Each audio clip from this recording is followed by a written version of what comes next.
8월 24일 새벽 기도회로 나눌 하나님 말씀은 이사야 32장 1절에서 20절까지입니다. 함께 보시겠습니다.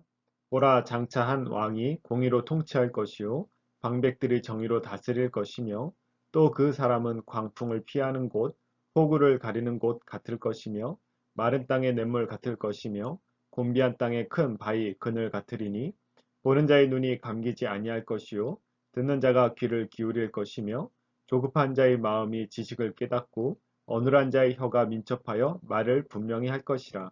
어리석은 자를 다시 존귀하다 부르지 아니하겠고 우둔한 자를 다시 존귀한 자라 말하지 아니하리니 이는 어리석은 자는 어리석은 것을 말하며 그 마음에 불의를 품어 간사를 행하며 패역한 말로 여호와를 거스르며 줄인 자의 속을 비게 하며 목마른 자에게서 마실 것을 없어지게 함이며 악한 자는 그 그릇이 악하여 악한 계획을 세워 거짓말로 가련한 자를 멸하며 가난한 자가 말을 바르게 할지라도 그리함이거니와 존귀한 자는 존귀한 일을 계획하나니 그는 항상 존귀한 일에 서리라.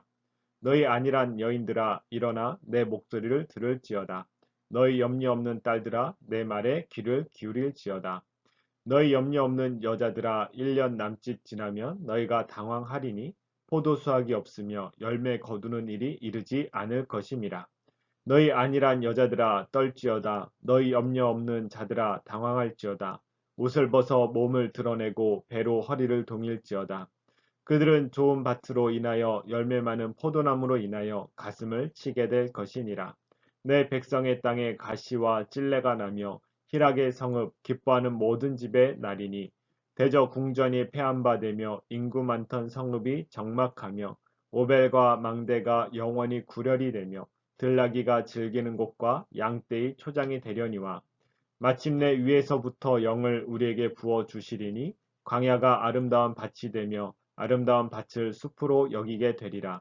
그때의 정의가 광야에 거하며 공의가 아름다운 밭에 거하리니 공의의 열매는 화평이요 공의의 결과는 영원한 평안과 안전이라. 내 백성이 화평한 집과 안전한 거처와 조용히 쉬는 곳에 있으려니와 그 숲은 우박에 상하고 성읍은 파괴되리라. 모든 물가에 씨를 뿌리고 소와 나귀를 그리로 모는 너희는 복이 있느니라. 아멘. 오늘 본문은 하나님 나라의 왕이신 그리스도의 통치와 그 나라의 성격이 무엇인지를 잘 보여주고 있습니다. 먼저 1절과 2절은 그리스도의 통치의 성격이 무엇인지를 보여줍니다. 보라, 장차 한 왕이 공의로 통치할 것이요 방백들이 정의로 다스릴 것이며 또 그 사람은 광풍을 피하는 곳, 폭우를 가리는 곳 같을 것이며 마른 땅에 냇물 같을 것이며 곤비한 땅에 큰 바위 그늘 같으리니. 장차 하나님 나라의 왕으로 그리스도께서 임하실 것인데 그가 그의 방백과 함께 공의와 정의로 그 나라를 다스리실 것을 알려주고 있습니다. 달리 표현하면 하나님 나라는 공의와 정의로 충만한 나라라는 것입니다. 그래서 그리스도는 불합리하고 부조리한 타락한 세상에서 그의 백성의 보호자, 안식처, 복과 생명의 근원이 되실 것을 다양한 표현으로 나타내고 있습니다. 이러한 그리스도의 통치로부터 오는 은혜를 입은 백성의 모습이 어떠한가를 3절과 4절은 보여줍니다. 보는 자의 눈이 감기지 아니할 것이요 듣는 자가 귀를 기울일 것이며 조급한 자의 마음이 지식을 깨닫고 어눌한 자의 혀가 민첩하여 말을 분명히 할 것이라. 하나님과 하나님의 역사와 능력과 말씀을 보고 듣고 깨닫게 된다는 것입니다. 예수님의 제자들은 부활하신 예수님을 보고도 예수님인 줄 알아보지 못했던 때가 있었습니다. 그러나 하나님의 나라가 온전히 임하게 되면 얼굴과 얼굴을 보듯 그의 백성은 하나님을 알게 될 것입니다. 이미 살펴본 11장 9절의 말씀처럼 물이 바다를 덮은 것 같이 여호와를 아는 지식이 세상에 충만하게 될 것을 말씀하고 있는 것입니다. 그리고 그리스도의 통치 가운데 염소와 양을 구분하여 나누듯이 악한 자와 선한 자가 분명하게 드러나게 될 것임을 5절에서 8절까지 보여줍니다. 여기서 악한 자는 어리석고 우둔한 자입니다. 그들은 세상으로부터 존귀한 자라 칭송을 받는 자들입니다. 그러나 그들의 실상은 하나님을 대적하며 하나님께서 이웃을 섬기라고 주신 권세와 권위로 이웃을 괴롭히고 이웃의 것을 착취합니다. 어떻게 하면 자신의 사욕을 채울까 궁리하며 실천하는 자들입니다. 하나님과 영적 세상에 대해서는 무관심하고 오직 자신의 탐욕을 좇아 이웃과 경쟁하여 이기고 억압하여 더 많은 것을 누리려고 온갖 거짓을 행하는 자들입니다. 어그러지고 타락한 세상에서는 그들의 삶의 방향이 옳다 인정을 받습니다. 그러나 하나님 나라의 왕이신 그리스도께서 다시 임하실 때 그들의 실상은 낱낱이 드러나고 그들을 존귀하다 하지 않으실 것입니다. 그러면 그리스도께서 재림하실 때 누가 존귀한 자입니까? 9절에 존귀한 일을 계획하고 항상 존귀한 일에 앞장서는 자입니다. 3절과 4절에서 본 것처럼 여호와의 지식이 충만하여 하나님의 뜻을 이루고자 계획하고 앞서 일하는 자입니다. 자신의 탐욕을 위해서 사는 것이 아니라 오직 하나님을 사랑하고 이웃을 사랑하는 자입니다. 이어지는 말씀은 악인과 선인이 구분되는 것으로 끝나지 아니하고 악인을 향한 심판이 있음을 9절에서 14절까지 보여줍니다. 그리스도의 심판이 임하지 않을 것이라고 여기는 자들을 안일한 여인, 염려 없는 딸들로 비유하여 말씀하고 있습니다. 이들은 조금 전에 살펴본 악인과 다름없는 자들입니다. 이들은 먹고 사는 문제를 이 땅에서의 최고의 문제로 여기고 사는 자들입니다. 열심히 일하고 추수하여 열매로 먹고 살고자 하는 자들입니다. 열심히 일하고 수고한 대로 먹고 사는 것 자체가 문제는 아닙니다. 그리스도의 심판이 없다고 여기고 그리스도와 무관하게 살아가는 것이 문제입니다. 하나님 없이 자신의 인생의 주인이 되어서 스스로의 힘과 능력으로 먹고 살고자 하는 자들을 여인으로 딸들로 비유하고 있는 것입니다. 계획을 세우고 농사를 지어도 아무리 최선을 다해서 밭을 일구고 곡식을 돌봐도 하나님께서 비를 내리지 않으시면 해를 비추지 않으시면 추수할 때 낭패를 당하고 말 것입니다. 이렇듯 하나님 없이 자신의 능력으로 살고자 하는 자의 결국은 낭패와 허망과 수치뿐입니다. 그래서 11절은 회개하고 돌이킬 것을 촉구하고 있습니다. 옷을 벗어 몸을 드러내고 배로 허리를 동일지어다 라는 문구는 하나님 앞에 정직하게 죄를 철저히 고백하고 회개하라는 표현입니다. 그러나 불행하게도 회개치 않아 심판이 임할 것임을 12절에서 14절은 보여주고 있습니다. 추수할 것이 없고 땅에 가시와 찔레가 나고 희락과 기쁨이 사라지고 궁전이 폐해지고 성읍이 적막하여 요새와 망대가 동굴이 되고 사람 대신 들나귀와 양떼가 거하게 될 것입니다.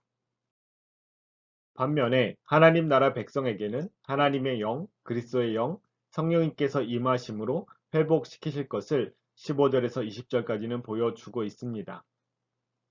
하나님께서는 하나님 나라의 왕이신 그리스도를 보내주실 뿐 아니라 하나님의 영, 성령님 또한 보내주셔서 공의와 정의의 나라를 이루실 것입니다.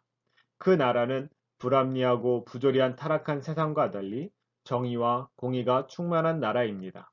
광야가 아름다운 밭이 되고 밭이 숲이 되는 놀라운 회복이 있을 것입니다. 타락한 모든 세계가 창조 질서를 회복하게 될 것입니다. 그래서 그 나라 백성에게는 화평과 영원한 평안과 안전이 있습니다.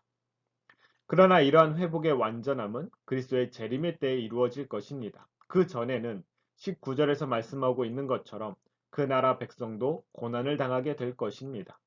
성령님께서는 여전히 그 백성 안에 있는 죄를 제거하시기 위해서 사랑의 매를 드실 것이며 징계를 하실 것입니다. 연단하여 장군과 같이 되게 하실 것입니다. 그 백성을 그 나라에 합당하게 훈련시켜 나가시는 것입니다. 따라서 일시적인 고난과 환란 그리고 계획이 어그러지고 틀어지는 상황에도 20절은 그 나라 백성이 복되다라고 말씀하고 있습니다. 왜냐하면 이 땅의 고난은 장차 누리게 될 영광과 비교할 수 없기 때문입니다. 바울사도는 로마서에서 이 땅에서의 고난과 하늘에서의 영광을 이렇게 비교했습니다. 로마서 8장 17절, 18절입니다. 자녀이면 또한 상속자, 곧 하나님의 상속자요. 그리스도와 함께한 상속자니 우리가 그와 함께 영광을 받기 위하여 고난도 함께 받아야 할 것이니라. 생각하건대 현재의 고난은 장차 우리에게 나타날 영광과 비교할 수 없도다. 저와 여러분은 하나님 나라와 온 세상을 회복하실 왕이신 그리스도의 재림을 기다리는 종말의 시대를 살고 있습니다. 오늘 본문은 2000년 전 그리스도의 초림으로 시작되었고 또 재림으로 완성될 것입니다. 초림과 재림의 사이를 살고 있는 우리는 재림의 때에 이루어질 완전하고 완벽한 하나님 나라, 타락한 세상이 창조 질서로 온전히 회복되는 세상을 바라보고 소망하며 살아가야 합니다. 지금 여전히 불합리하고 부조리한 세상이지만 그리스도께서 결국에 온 세상을 공의와 정의로 다스리실 것을 믿으며 소망 가운데 인내하며 사는 것입니다. 이러한 시대를 어떻게 지혜롭고 충성스럽게 살 것인가를 그리스도께서는 마태복음 24장 25장에서 알려주셨습니다. 오늘 본문과 더불어 같이 묵상해 보시길 권합니다. 한 부류는 그리스도의 재림과 무관하게 자신의 탐욕을 채우기 위해 이웃을 괴롭히고 착취하고 게으르며 방탕하게 살아가다가 심판을 받습니다. 다른 한 부류는 그리스도의 재림을 기다리며 하나님께서 주신 재능과 은사와 달란트를 가지고 이웃을 섬기며 부지런히 살다가 하나님 나라를 상속받습니다. 저와 여러분은 후자의 부류가 되기를 바랍니다. 왕이신 그리스도의 공의롭고 정의로운 통치를 믿고 성령님의 공의롭고 정의로운 회복을 믿으며 오늘 하루를 지혜롭고 충성스럽게 이웃을 섬기고 하나님을 사랑하며 보내는 하나님 앞에 존귀한 자가 되는 은혜가 있기를 간절히 바랍니다. 주기도문으로 새벽 기도를 마치도록 하겠습니다. 하늘에 계신 우리 아버지여, 이름이 거룩히 여김을 받으시오며 나라의 임하옵시며 뜻이 하늘에서 이룬 것 같이 땅에서도 이루어지이다. 오늘날 우리에게 일용할 양식을 주옵시고 우리가 우리에게 죄 지은 자를 사하여 준 것 같이 우리 죄를 사하여 주옵시고 우리를 시험에 들게 하지 마옵시고 다만 악에서 구하옵소서. 대개 나라와 권세와 영광이 아버지께 영원히 있사옵나이다. 아멘.